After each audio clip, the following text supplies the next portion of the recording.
मित्रों नमस्कार। मैं हूं अखिलेश सिंह और आप देख रहे हैं खबरों के पीछे का सच।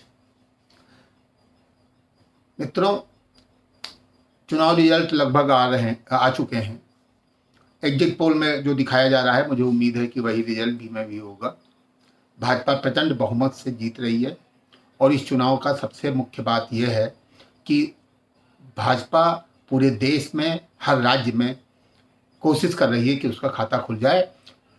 जहां वो नहीं थी वहां भी जीतने की उम्मीद बन गई है और ये तब बनी है जब इस चुनाव में विपक्ष लगभग एक था और विपक्ष ने ऐसे कोई आरोप जो संभव थे और वो सत्ता पार्टी पे लगाया ना हो, ये नहीं दिखाई पड़ा। राजनीति के मुद्दे और आरोप बिल्कुल अंतिम सीमा तक चले गए, चाहे वो सत्ता पक्ष हो चाहे विपक्ष हो। और कल एग्जिट पोल तक विपक्ष बहुत बड़े बड़े दावे कर रहा था।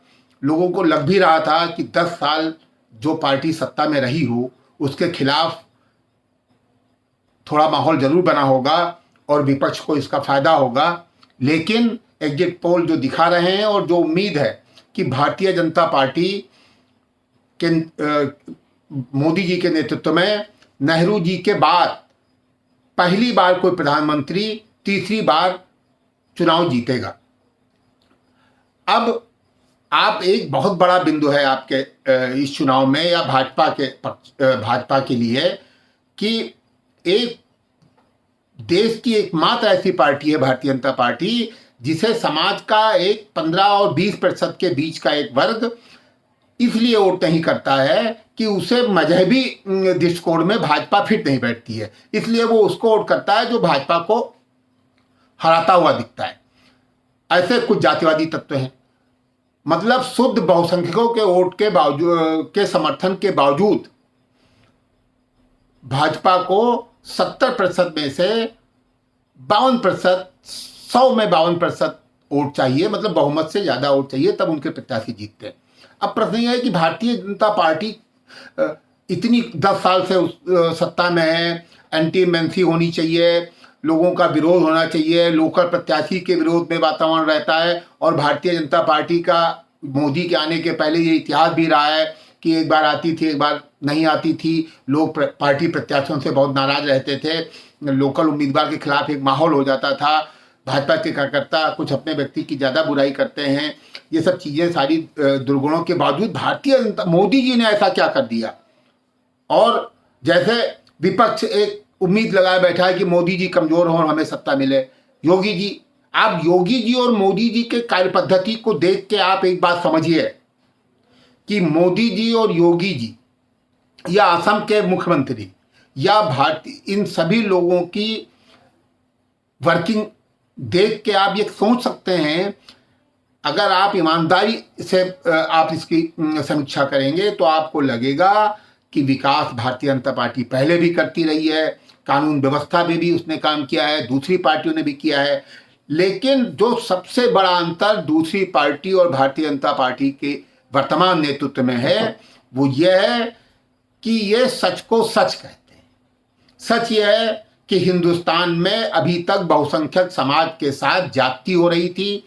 उनकी परंपराओं, उनके धर्म, उनकी संस्कृति के खिलाफ माहौल बनाया जा रहा था, उसको दबाया जा रहा था। और मोदी जी और उनके कई मुख्यमंत्रियों ने सत्ता में आने के बाद अपनी सेकुलर नीति बनाई कि चाहे कोई अल्पसंख्यक हो चाहे बहुसंख्यक हो, जो सत्य है वही होगा, किसी के साथ भेदभाव नहीं होगा, सत्ता के हिसाब से किसी को के साथ जाति नहीं होगी, लेकिन किसी के साथ पक्षपात भी नहीं होगा। ये नहीं होगा कि ईद में बिजली रहे और होली में रंग खेलने पे प्रतिबंध हो।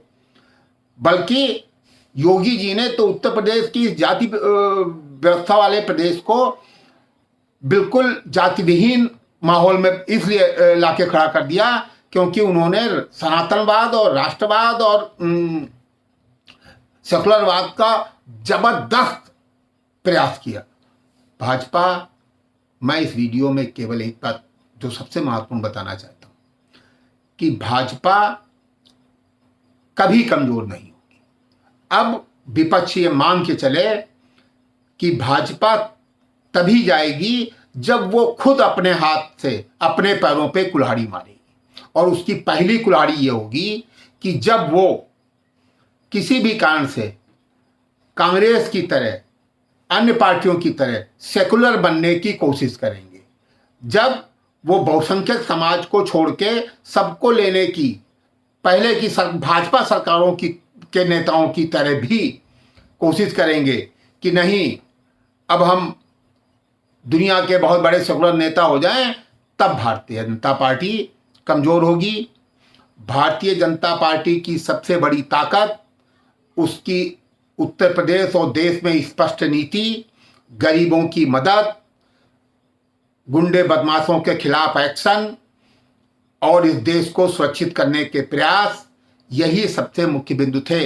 वरना जिस तरह से विपक्ष के लोगों ने बेरोजगारी, पेंशन, महंगाई या जनता से, बल्कि जनता के जीवन से जुड़ी रोजमर्रा की चीजों के मुद्दे उठाए, 10 साल सत्ता में रहने के बाद भी जनता ने उसको महत्व नहीं दिया, और इतने प्रचंड बहुमत से भारतीय जनता पार्टी जीत के आ रही है, तो उसके पीछे केवल और केवल भारतीय जनता पार्टी की राष्ट्रवाद, सनातनवाद की पुनर्स्थापना और उसके तहत इस देश के हर नागरिक का सम्मान, उसकी सुरक्षा और उसके पेट, गरीबों को भोजन, ये जो उन्होंने सुविधाएं दी और दी, उससे उनकी जीत हुई। आर्थिक मुद्दे अपनी जगह हैं, लेकिन इस देश का हर आदमी भाजपा की जो सबसे बड़ी ताकत है वो ये मान रहा है कि उसका राष्ट्रवाद और सनातनवाद और स्पष्ट नीति, किसी का तुष्टिकरण नहीं। भारतीय जनता पार्टी तभी जाएगी, तभी कमजोर होगी, जब वो अपने स्पष्ट राष्ट्रवादी मुद्दों को छोड़ के, देश को एक करने के मुद्दों को छोड़ के, जब वो सेकुलर बनने की कोशिश करेगी। इसलिए, और विपक्ष तब मजबूत होगा। विपक्ष के लिए भी है कि अब विपक्ष के पास कोई रास्ता नहीं है। वो लगातार 10 साल से कोशिश करके देख रहे हैं। उत्तर प्रदेश जैसे देश में, बिहार जैसे देश में जहां जातिवाद का बोलबाला था, आज राष्ट्रवाद और हिंदूवाद के दम पे वहां भी शुद्ध सांस्कृतिक बात चल रहा है। भारतीय जनता पार्टी इतनी मजबूत होकर आ रही है, एक बार नहीं 10-10 बार, 2-2 बार, 4-4 बार। मित्रों, विपक्ष को भी सीखना चाहिए। सोशल मीडिया के इस युग में घर घर मोबाइल है, लोग समझ रहे हैं, लोग अपनी जाति समझ रहे हैं, अपने साथ होने वाले काम समझ रहे हैं, विपक्षी नेताओं, सत्ता पक्ष के नेताओं की असलियत समझ रहे हैं, उनके जुमले समझ रहे हैं, उनके झूठे आरोप समझ रहे हैं, उनके सही आरोप समझ रहे हैं, उनकी समीक्षा हो रही है, घर घर उनकी समीक्षा हो रही है। कुछ दिन में जो जातिवादी ताकतें ये और भी खत्म हो जाएंगी। इनको ये सोचना चाहिए कि सत्य को सत्य कहें, जो सेकुलर है उसको सेकुलर कहें, जो अनसेकुलर है उसको अनसेकुलर कहें, जो धार्मिक कट्टरता लेके घूम रहे हैं उनकी आलोचना करें, देश की संस्कृति और देश के राष्ट्रवाद के साथ खड़े हों, देश के सनातन संस्कृति के साथ खड़े हों, तो विपक्ष भी मजबूत हो जाएगा।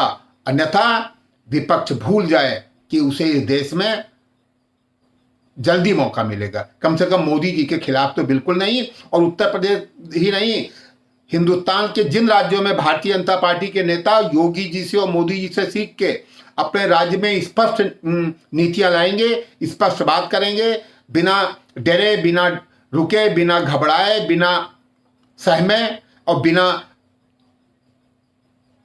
सेकुलर का तमगा पहने स्पष्ट नीति लागू करेंगे, जनसंख्या असंतुलन को रोकेंगे, गुंडाई को रोकेंगे।